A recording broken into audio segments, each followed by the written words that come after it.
नमस्कार, आपके साथ मैं हूं प्रीतीश श्रीवास्तव। स्वागत है आपका इंडिया वॉइस में। रुक करेंगे खबरों की ओर। जम्मू कश्मीर में मशहूर टूरिस्ट प्लेस पहलगाम में मंगलवार दोपहर को बड़ा टेरर अटैक हो गया।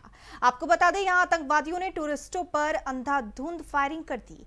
इस हमले में 28 लोगों की मौत हो गई। वहीं इस आतंकी हमले में छत्तीसगढ़ की राजधानी रायपुर के समता कॉलोनी निवासी व्यापारी दिनेश मेरानिया को भी गोली लगी थी, जिनका इलाज के दौरान मौत हो गया।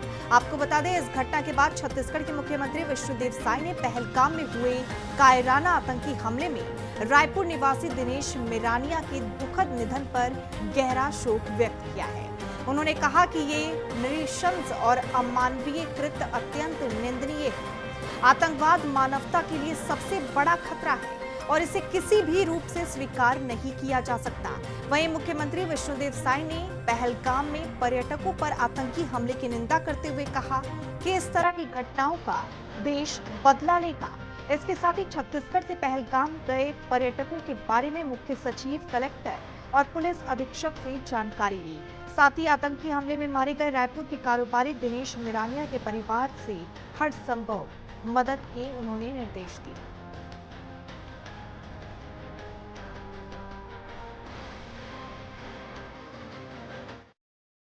कायराना हरकत की है, इसकी हम घोर निंदा करते हैं और जो भी इसमें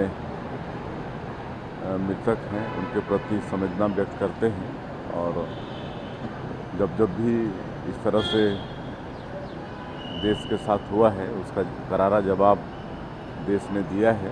और हमारे माननीय प्रधानमंत्री जी 2 दिन के सऊदी अरब के दौरे पर थे, उसको छोड़कर रात को ही लौटते हैं और एयरपोर्ट में ही उन्होंने बैठक ली है, तो गंभीरता समझ में आती है। तो निश्चित रूप से इसका भी बदला लिया जाएगा।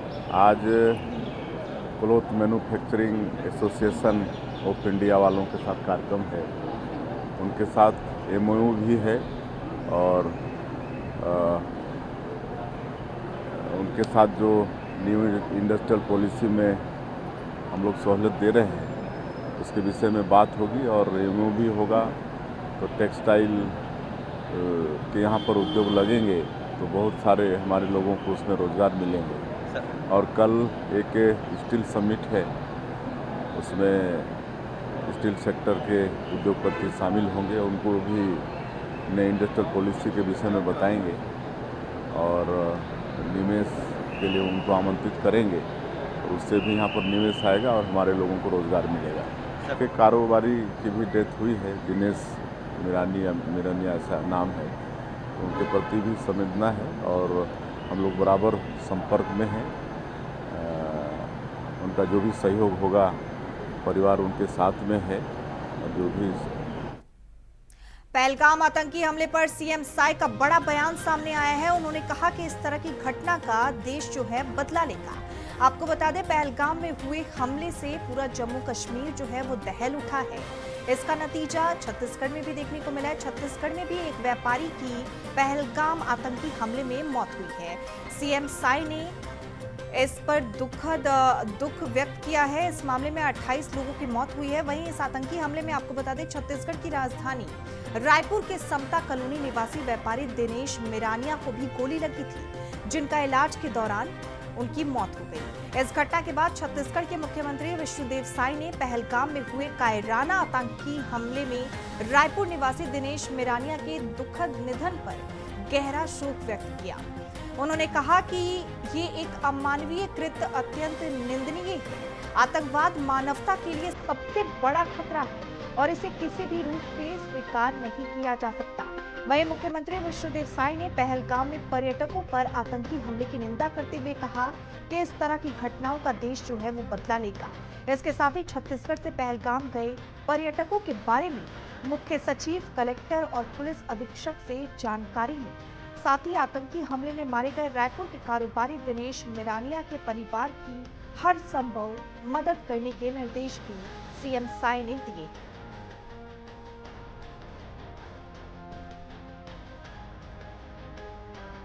पहलगाम आतंकी हमले को लेकर सीएम साय का बड़ा बयान सामने आया है। उन्होंने कहा कि इस तरह की घटना का देश बदला लेगा। हमले में रायपुर के व्यापारी की भी मौत हुई है। इसकी हम घोर निंदा करते हैं और जो भी इसमें मृतक हैं उनके प्रति संवेदना व्यक्त करते हैं और जब भी इस तरह से देश के साथ हुआ है उसका करारा जवाब देश ने दिया है और हमारे माननीय प्रधानमंत्री जी 2 दिन के सऊदी अरब के दौरे पर थे, उसको छोड़कर रात को ही लौटे हैं और एयरपोर्ट में ही उन्होंने बैठक ली है, तो गंभीरता समझ में आती है, तो निश्चित रूप से इसका भी बदला लिया जाएगा। आज cloth manufacturing association of India वालों के साथ कार्यक्रम है, उनके साथ एमओयू भी है और उनके साथ जो न्यू इंडस्ट्रियल पॉलिसी में हम लोग सहूलियत दे रहे हैं उसके विषय में बात होगी और एमओयू भी होगा, तो टेक्सटाइल के यहाँ पर उद्योग लगेंगे। और इस खबर पर ज्यादा जानकारी के साथ श्रीकांत दास हमारे साथ जुड़ चुके हैं रायपुर से। पहलगाम आतंकी हमले को लेकर श्रीकांत, सीएम साय का बड़ा बयान सामने आया है, क्या कुछ सीएम साय ने कहा है, क्या कुछ तमाम जानकारी है?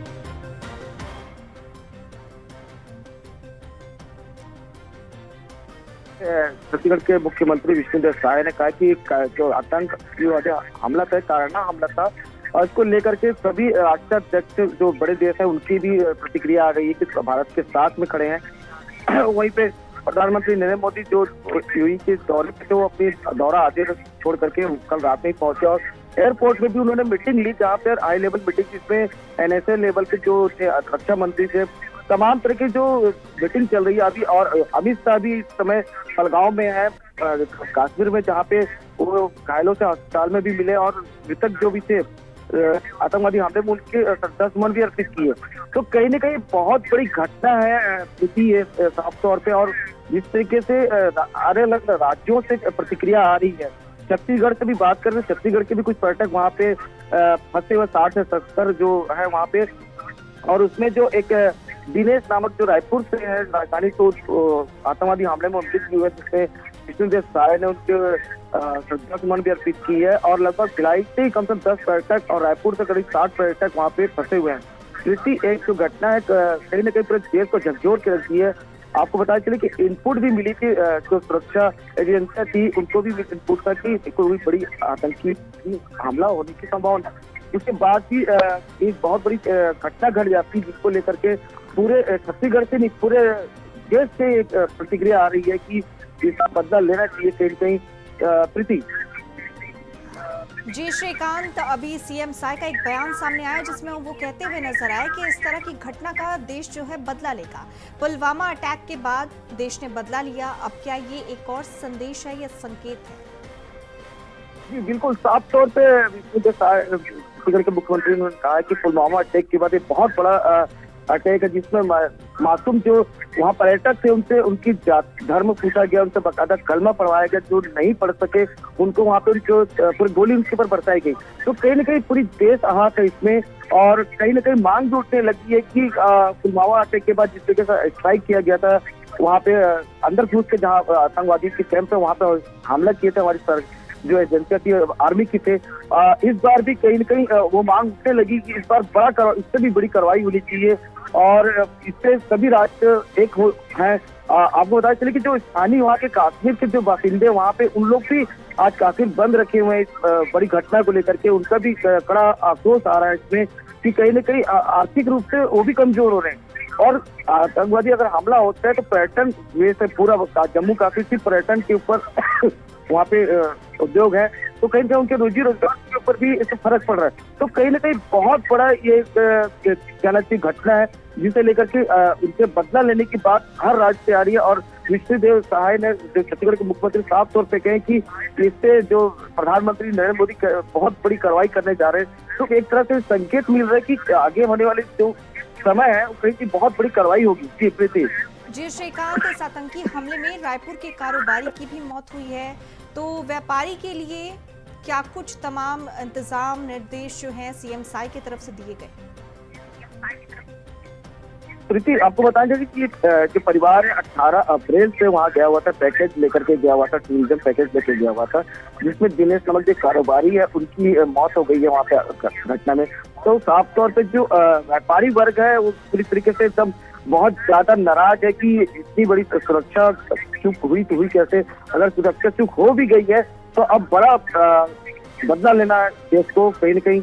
और किस तरह व्यापारी वर्ग एकजुट हो चुके हैं। और विष्णुदेव साय ने भी कहा है कि एक बहुत बड़ी क्षति है कि जो मासूम वहाँ पे घूमने गए थे, पूरे परिवार के साथ गए थे, और उनके साथ जो इतनी बड़ी घटना होती है जिनसे धर्म पूछा जाता है, बाकायदा उनको कलमा पढ़ने के लिए कहा जाता है, नहीं होने पर इतनी बड़ी घटना उनको गोली मार दी जाती है। तो कहीं ना कहीं ये श्रीकांत, पहलगाम में हुए हमले ने पूरे देश को दहला के रख दिया है। इस पर सीएम साय का भी बड़ा बयान सामने आया। तमाम जानकारी के लिए और हमारे साथ जुड़ने के लिए आपका बहुत धन्यवाद।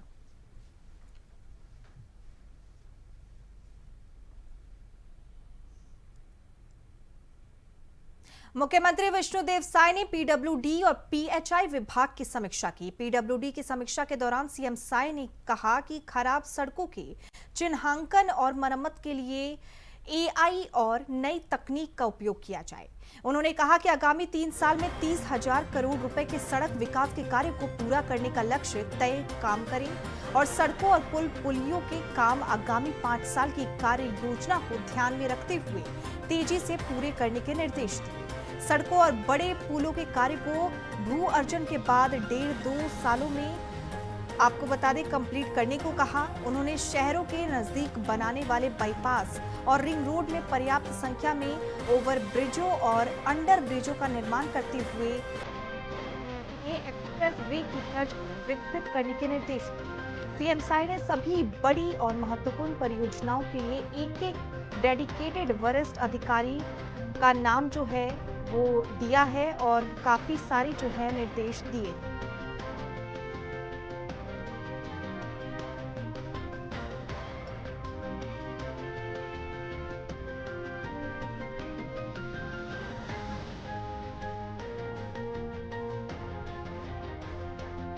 आपको बता दें सीएम साय ने पीडब्ल्यूडी की बैठक की। 3 साल में 30,000 करोड़ की सड़कें बनाने की बात सीएम साय ने की है। सीएम साय ने सख्त निर्देश भी दिए।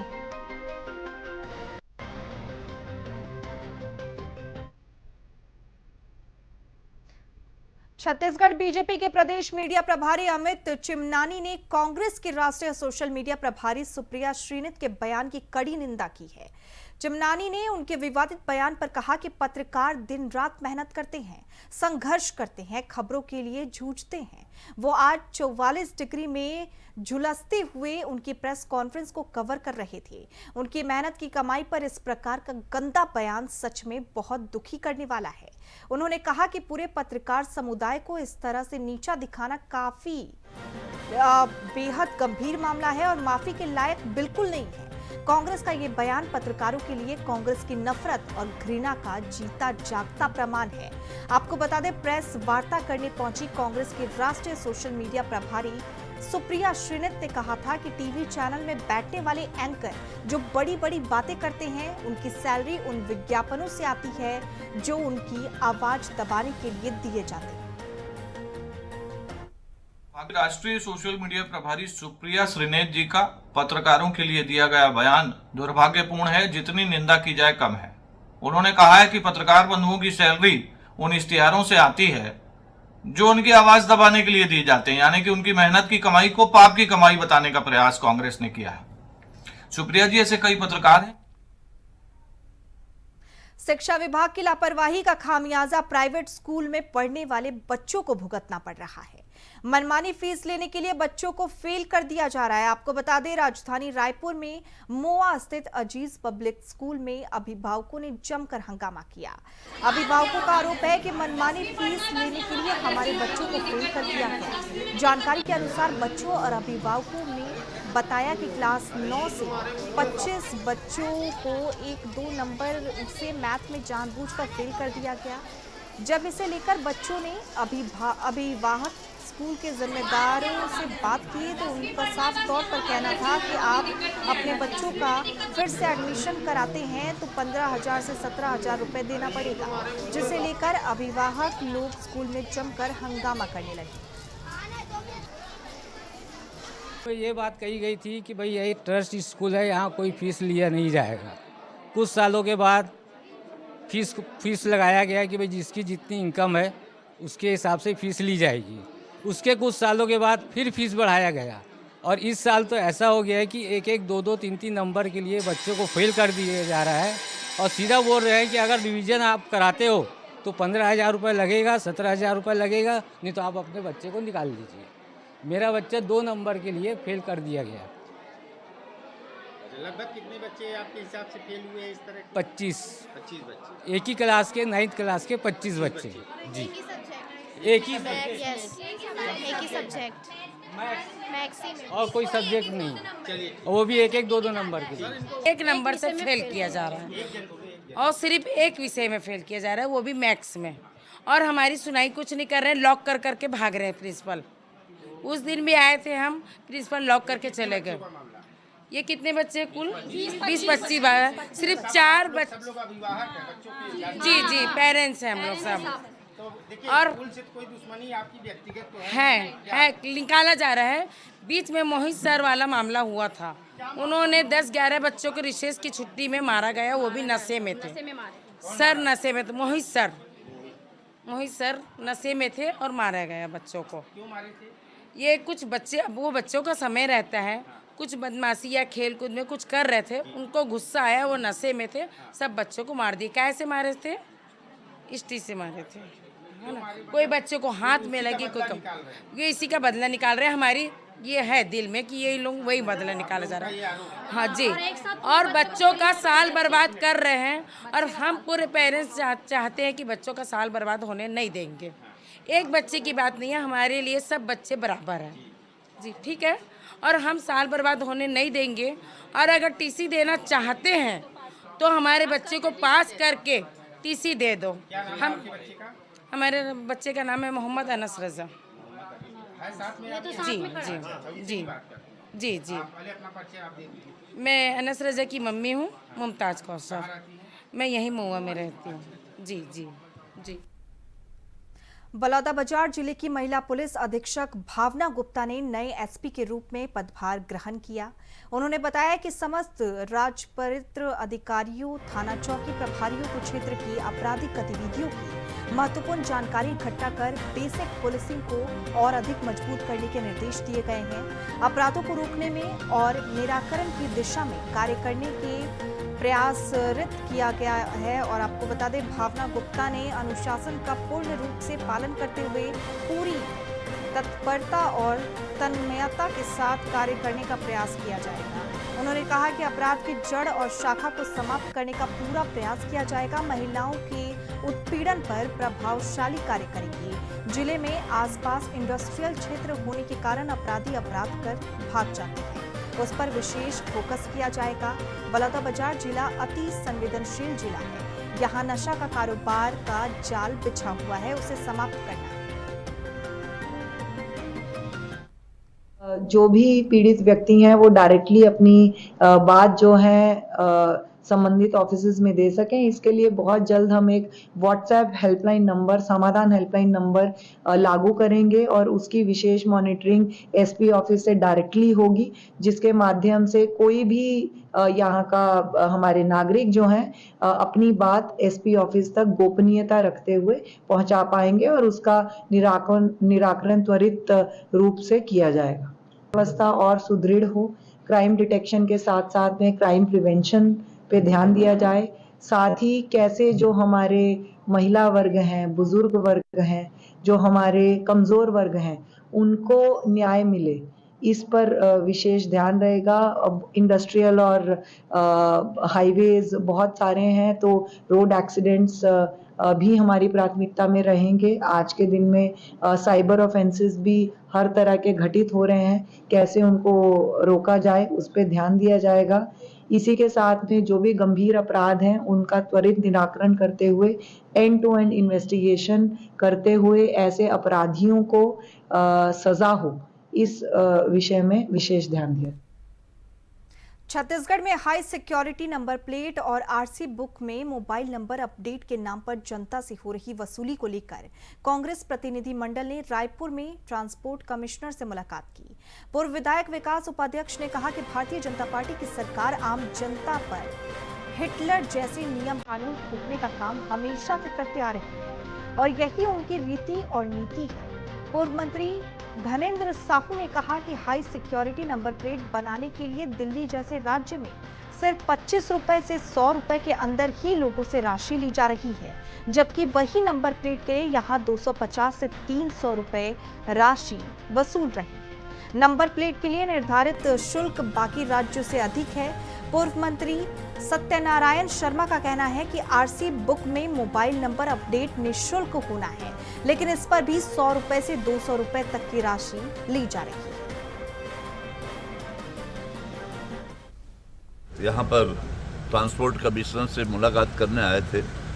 जो सिक्योरिटी नंबर प्लेट के कारण जो आम जनता को परेशानी हो रही है, उस संबंध में आज यहाँ आकर के हम सब लोगों ने मुलाकात किया है और सारी समस्याओं पर जो जनता को हो रही है कि लोगों के साथ जो चालान कर रहे हैं, जबरन वसूली कर रहे हैं, ज़्यादा अधिक रेट वसूली कर रहे हैं, और इस विषय में पूरा विस्तार से चर्चा हम सब लोगों ने मिल करके किया है।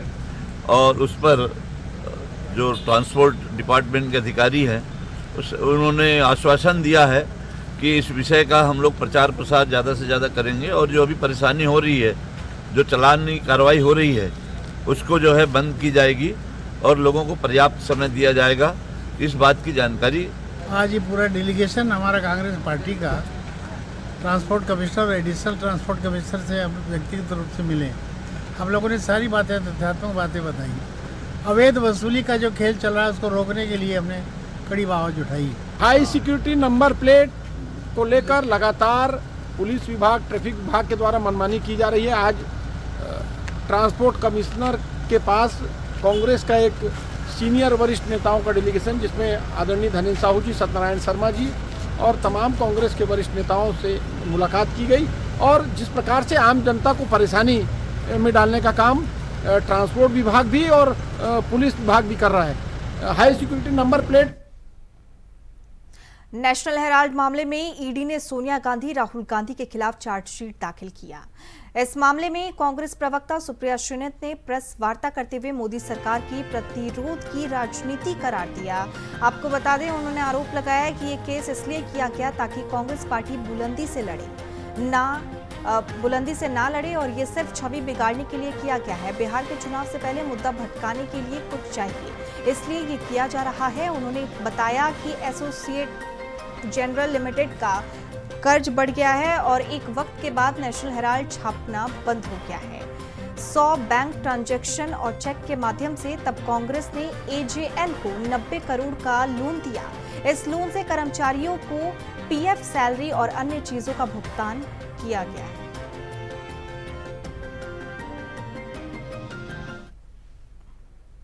और फिलहाल इस बुलेटिन में इतना ही। देखते रहिए इंडिया वॉइस। नमस्कार।